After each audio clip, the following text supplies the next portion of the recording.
আপু এবং একা আপুকে নিয়ে সামনে নতুন কিছু কাজ নিয়ে আসতেছি। আপনাদের ভালোবাসা দোয়া খায় সবকিছুতে নতুনদের নিয়ে কাজ করি। তা আমি অর্জন চিন্তা করি নতুন পুরাতন দুইটা নিয়ে কাজ করা যাতে নতুনও বাসে পুরাতনও থাকে, কারণ নতুন পুরাতন না হলে দুই দিনে কাজের মধ্যে মজা থাকে না।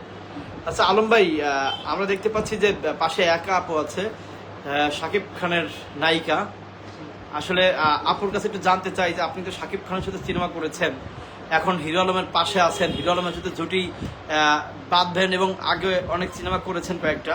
তো আসলে যে হিরো আলম সম্পর্কে আপনার কাছে একটু জানতে চাই যে আপনি হিরো আলমের সাথে হঠাৎ করে কেন আবার নতুন করে কাজের প্ল্যানিং করছেন? আসসালামু আলাইকুম সবাইকে, সুপ্রিয় বন্ধু বান্ধব সবাইকে জানাচ্ছি অনেক অনেক প্রীতি শুভেচ্ছা ভালোবাসা।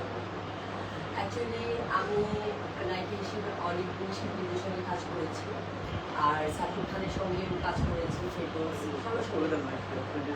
এখন আমরা একটা পর্যায়ে এসেছি, এখন আমরা যাদেরকে নিয়ে কাজ করতে চাই অ্যাকচুয়ালি সেটা হচ্ছে সাকিব যেমন সব জুনিয়র বা নতুনদের, জুনিয়র বলবো না, নতুন জিনিয়াসদের নিয়ে কাজ করছে, তো আমিও নতুন জিনিয়াসদের নিয়ে কাজ করতে চাই। এরকম একজন জিনিয়াস আমাদের মানে কি বলবো, কন্টেন্ট ক্রিয়েটর, সিনেমার নায়ক, চলচ্চিত্রের হিরো, সব কিছুতেই যার ভিউয়ার্স বেশি, রিচ বেশি, সে হচ্ছে আর কেউ নয়, আমাদের হিরো আলম। মানে আপনি বলতেছেন যে শাকিব খানের থেকে হিরো আলমের ভিউ বেশি, এরকম হতে পারে এরকম, বাট সাকিব হচ্ছে একটা ট্র্যাকের হিরো আমাদের চলচ্চিত্রের, একজন যে যাকে বলে যে সে শিখেছে, সবার ডিরেকশন পেয়েছে, তারপর আস্তে আস্তে ধাপে ধাপে করে উঠেছে, সাকিব খান পেয়েছে। কিন্তু আমাদের হিরো একাই সে নিজের থেকে, নিজের ভিতর থেকে, আমি নিজের চোখে দেখেছি ও অনেক কষ্ট করে শিখেছে, নিজের ভিতর থেকে তৈরি করেছে, নিজের ভিতর থেকে নিজের একটা প্রতিজ্ঞা ছিল আমি হিরো হব, তো আজকে হিরো আলম হতে পেরেছি। তো ওই জন্যই আমি বলছি যে সাকিব হচ্ছে আমাদের super bumper hit hero Shakib Khan, আর আমাদের জিনিয়াস হিরো হচ্ছে হিরো আলম। মানে আপনার কাছে কে সেরা, শাকিব খান নাকি হিরো আলম? আমার কাছে দুইজনই সেরা। হ্যাঁ, কারণ সাকিব আমার একজন ফ্রেন্ড আর হিরো আলম আমার আরেকজন ফ্রেন্ড, যে কারণে দুইজনই আমার কাছে। আচ্ছা, যেহেতু শাকিব খানের কথা বলছেনই, শাকিব খানের টপিকটাই নেই। শাকিব খানের সাথে আপনি তো সিনেমা করেছেন, তো শাকিব খানের এমন কোনো স্মৃতি আছে যে আপনার বেশি নাড়া দেয় বা এখনো মনে হয় যে আপনি শাকিব খানের সাথে আবার যদি সিনেমা করতেন, আবার পর্দায় ফিরতেন, এই ব্যাপারটা? আর তেমন একটা আগ্রহ আমার নেই, আমি যেহেতু মানে টেকনিশিয়ানে চলে এসেছি ডিরেকশনে, তো মাঝে মাঝে আমি যেই সিনেমাগুলো ভালো লাগে সেগুলো আমি করি। যেমন আলমের দুইটা সিনেমার গল্প আমার কাছে খুব ভালো লেগেছে, আইলা চোরা বা ছাদা কি। আর বর্তমানে যে আইটেম গান, আইটেম সঙের প্রতি আমার শুরু থেকে একটা মানে একটা লোভ ছিল, একটা আকর্ষণ, মানে অ্যাট্রাকশন ছিল যে একটা আইটেম সং আমি করবো। বাট হঠাৎ করে যে মেঘাকে সঙ্গে নিয়ে এবং আলমের সঙ্গে আইটেম সঙের একটা অফার পাবো এটা ভাবিনি, তো এটা আমার কাছে একটা নতুনত্ব। তো আমি সঙ্গে সঙ্গে রাজি হয়ে গেলাম আইটেম গানটার জন্য। তো গানটাও আমার কাছে খুব ভালো লেগেছে, এখানে আলমের কথাও আছে, নিজের নামও আছে এবং আলমের কণ্ঠে গাওয়া।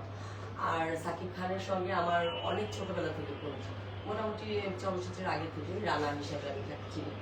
তো সাকিব আমার খুব ভালো একটা ফ্রেন্ড, তো ভিতরে নাড়া দেওয়ার মতো কোনো সম্পর্ক হয়নি। তারপর নাজিজ ভাই আমাকে নাচ শেখাতো, আমার মানে বাজেট কোনো অনুষ্ঠানে আমাদের বাসায় চলে আসতো, সে আমরা পড়ার রুমে কাটাকুটি খেলতাম, হ্যাঁ, লিখে লিখে যোগফল করে করে শাকিব খানের সাথে হ্যাঁ বিভিন্ন ধরনের আড্ডা, গল্প, সিনেমা, মানে সিনেমার হিস্ট্রি নিয়ে এগুলি। তখন তো সিডি, ফিতার ক্যাসেটের একটা আমল ছিল, সিডি আসছে নতুন নতুন, তখন ওরকম ডেক্সেট ছেড়ে আমরা সবাই একটু ডান্স করতাম, এরকম স্মৃতিগুলো খুব মানে খুব মিস করি আমি। এখন কি শাকিব খানের সাথে যদি এখন কি কথা হয় শাকিব খানের সাথে আপনার? হ্যাঁ, মাঝে মাঝে কথা হয়। সেই কথা কি বলেন যে একটা সময় আমরা কলমের বা অনেক কিছু ই করতাম, এই ব্যাপারটা? হ্যাঁ, কত আমরা এইগুলো স্মৃতিচারণা করি, এবং আমি মাঝে মাঝেই আজিজ ভাইয়ের এখানে যাই। আজিজ ভাইয়ের কাছে তো শুরু থেকে আমার মানে ডান্স শেখা, তারপরেও মানে ফিল্মের আর কি। তার আগে আমি ক্লাসিক্যাল এবং মুভিটারে মডার্ন ডান্স করেছি। আর আজিজ ভাইয়ের সঙ্গে যতবার দেখা যাচ্ছে ততবার সাকিবের সঙ্গে আড্ডা, গল্প, এই তো এরকম ভাবেই চলে।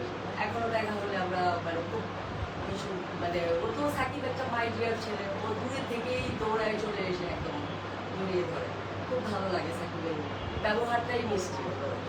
আর আলমের তো বলাই বা হলো, আলম হচ্ছে মানে আরেকজন সুইচের একটা মানে বললা আর কি।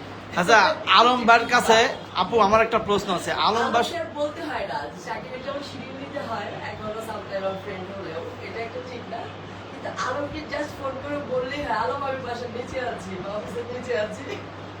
এটা আমার কাছে খুব ভালো। আচ্ছা, আমার একটা প্রশ্ন, সারা দেশের একটা প্রশ্ন মানুষের, যে আলমবার সাথে যারা যেসব মেয়েরা আসে সবাই নাকি আলমবার প্রেমে পড়ে যায়।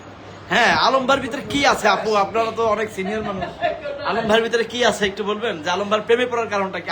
সব মেয়েরাই নাকি আলমবার প্রেমে পড়ে আসার সাথেই? ওই যে কিউটের টিকবাক করলে আসি, এইটার আকর্ষণে সবাই চলে আসে। আলম ভাই, আপনি কি আসলে কন্যা রাশি? আমি আসলে কোনো সবাই হ্যাঁ। এখন পর্যন্ত কতগুলো প্রেম হয়েছে আলম ভাই, সত্যি কথা বলেন তো? না, অনেকেই কিন্তু আমাকে জিজ্ঞেস করতে আপনি কি আলমের বার্থডে রাশি কবে? কি? এই মাসে কি কোনো রাশি? আমার 22 তারিখে। আর না, 22 তারিখে আমার মেয়েরও বার্থডে, ঠিক আছে। আচ্ছা আলম ভাই, আর সত্য কথা বলবেন, আপনার এই মিডিয়া লাইফে বা মিডিয়ার ক্যারিয়ারে আপনি তো যেহেতু কন্যা রাশি, তো আসলে এখন পর্যন্ত কতগুলো মেয়ের প্রস্তাব পাইছেন আপনি? প্রেমের প্রস্তাব, আর বিয়েরটা হলো পরে, আগে প্রেমেরটা বলেন। অনেক শুনে, অনেক অনেক মানে কত হবে সংখ্যায় গুনলে? হবে হলে 2-4-500। 2-4-500? আরো কমই বেশি হবে, হতে বেশি পারে। করতে হবে না, কম থাকবে। রবীন্দ্রনাথ ঠাকুরও ফেল। আচ্ছা আচ্ছা, আজান দিছে রবি না? ঠাকুরের কথা শুনেছি, উনি 100 উপরেও ফেল করেছেন। কিন্তু আমাদের সম্মানিত মানে কিন্তু আমাদের আলো মনে হয় যাক, আজানের জন্য আমরা একটু বিরতি দেই, একটু পরে কথা বলি। দর্শক, লাইভে যারা ছিলেন, নতুন আপডেট পরবর্তী ভিডিওতে জানানো হবে। সে পর্যন্ত সবাই ভালো থাকবেন।